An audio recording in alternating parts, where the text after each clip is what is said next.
नमस्कार दर्शक बंधु, आज हूँ 23 नवेम्बर रविवार। चलतु आज दिन मुख्य खबर उपरे नजर पकाइबा। प्रथम रही ओडिशारू नक्सलंकर मूलपोछ अभियान। नक्सल निपात पाई कंधमालू हब बड़ ऑपरेशन। डीजीपी कहले आसंता 2026 मार्च 31 तारिख सुधा ओडिशारू मूलपोछ हेबे माओवादी। अस्त्र छाड़ी मुख्य रास्तार सामिल होगापी सरकार देले निर्देश। परवर्ती खबर, बांग्लादेशी लिंक रे मुख्य आसामी सिकंदर को जाजपुर गिरफ। 7 दिन होईगला हेइथिला फेरार। गुरुत्वपूर्ण डॉक्यूमेंट जबत कला जगतसिंहपुर पुलिस। परवर्ती खबर, बाली माफिया को आसिला बड़ झटका। एणिकी साबाड़ हेबे बाली माफिया। बाली पाई एमएसपी लागू करिवे सरकार। आ मन इच्छा रेट बढ़ाई पारिबेनी लीजधारी माने।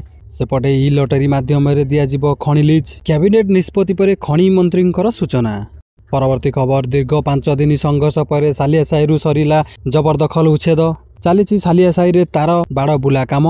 3 दिन में प्राय 600 घर भांगी 8 रु 12 एकर जमी दखल को नेला प्रशासन। परवर्ती खबर, ओडिशा रे आसिबाकु थिबा लघुचाप तीव्रतर हेबाकु लागिछि, जहा फल ओडिशा रे आसंता 7 दिन मध्य वर्षा हेबार संभावना रही। सृष्टि हेला लघुचाप। आसंता 24 रे अवपात हेबार संभावना। दक्षिण अंडमान सागर उपरे लघुचाप क्षेत्रर सृष्टि। सेपटे दक्षिण पश्चिम बंगोपसागर रे आहुरी घनीभूत होबार संभावना। परवर्ती खबर, माओ संगठन को शक्त धक्का। एबे धीरे धीरे माओवादी माने आत्मसमर्पण करिबारे लागिचंती। अस्त्र शस्त्र सह 37 माओवादी तेलंगाना डीजीपी पाखरे कले आत्मसमर्पण। परवर्ती खबर, नवेम्बर रे बात्या हबार आशंका रही। एने चाषी मुंडरे चड़क पड़ी। कारण दक्षिण पश्चिम बंगोपसागर रे सृष्टि होइतिबा लघुचाप धीरे धीरे बात्यार रूप नेबारे लागिछि। बंगोपसागर रे सृष्टि होइतिबा घूर्णिबलय धीरे धीरे बात्यार रूप नेबा पई जाउछि। आउ एही बात्या ओडिशा रे माड़ हेबो बोली पाणीपाग विभाग पूर्वानुमान करिछि। विंडीर आकलन अनुसार ओडिशा को हिट करिपारे बात्या। डिसेम्बर 1 रे बात्या ओडिशा छुईबा संभावना रही। लघुचाप 48 घंटा रे दिग बजाय रखिबा सह दक्षिण पश्चिम बंगोपसागर रे आहुरी घनीभूत होई पारे। एहार प्रभाव रे ओडिशा रे 4 रु 5 दिन प्रबल रु अति प्रबल वर्षा हेबार पूर्वानुमान करिछि पाणीपाग विभाग। परवर्ती खबर, डिसेम्बर 4 रु बंद होई जिवो इंस्टाग्राम एवं फेसबुक। मेटा कला बड़ घोषणा। डिसेम्बर 4 रु बंद होई जिवो इंस्टाग्राम एवं फेसबुक। ऑस्ट्रेलिया रे 16 वर्षरू कम बयसर शिशु मानकर फेसबुक और इंस्टाग्राम अकाउंट को 4 डिसेम्बर रु हटाई दिया जिवो। एही दुई बड़ सोशल मीडिया प्लेटफॉर्म रो पेरेंट कंपनी मेटा गुरुवार एहार घोषणा करिछि। तेणुकरी जेतेबेले ऑस्ट्रेलिया सरकार शिशु मानकु सोशल मीडिया रु दूरेई रखिबा पई नुआ आईन को लागू करिबा को प्रस्तुत हेउछंती, ठीक सही समय रे एही निष्पत्ति को निया जाइछि। सेहीपरि 10 डिसेम्बर ऑस्ट्रेलिया रे फेसबुक, इंस्टाग्राम, टिकटॉक आईन अनुଯାयी 16 वर्षरू कम बयसर समस्त यूजर को हटाइबा को बाध्यतामूलक करा जाइछि।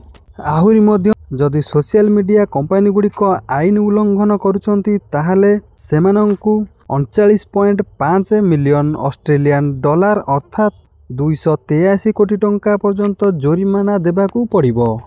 परवर्ती खबर, पाकिस्तान नेतांक विस्फोरक बयान। अनवरुल हक कहिछंती, लाल किलारू काश्मीर आमे ही आतंकी हमला कराइचु, आगकू भी करिबू। आमर जिहादी माने भारत रे पसिकी मारिबे। एहा पाकिस्तान नेतार विस्फोरक बयान। एने मुखा खोलिले पाकिस्तान नेता अनवरुल हक। परवर्ती खबर, पुणी मातिले जेनजी। नेपाल सीमांत सीमारे संघर्ष। 2 वार्ड अध्यक्ष गिरफ। पूरा अंचल युद्ध क्षेत्र में परिणत। गिरफ व्यक्ति हेले धन बहादुर श्रेष्ठ एवं काइमुद्दीन अंसारी। परवर्ती खबर, जापान रो ओइटा सहर रे भयंकर अग्निकांड घटिछि। निया लागी जली जाइछि 150 रु ऊर्ध्व आवासिक बिल्डिंग। 170 रु अधिक लोकों को सुरक्षित स्थानांतर करा जाइछि। अग्निकांड पर जड़े व्यक्ति निखोज सूचना। अग्निकांडर कारण ए पर्यंत जना पड़ी नाही। निया आयत पई अग्निशम टीम रो उद्यम जारी रही। परवर्ती खबर, पुणी सुभद्रा योजना रे मिलिबो 5000 टंका। श्रीमती प्रभाती परिडांक बड़ घोषणा। ताले दर्शक बंधु, आपण माने जानिथिबे सुभद्रा योजना रे ए पर्यंत 3टी किस्ती मिली सारथिबा बेले सुभद्रा योजना हिताधिकारी माने चतुर्थ किस्ती पई अपेक्षा करी रहिचंती। ताले दर्शक बंधु, आपण मानकू कहि रखुछु जे सुभद्रा योजनार चतुर्थ किस्तीटी आसंता मार्च मास 8 तारिख दिन सुभद्रा योजना हिताधिकारी मानक अकाउंट को छड़ा जिवो।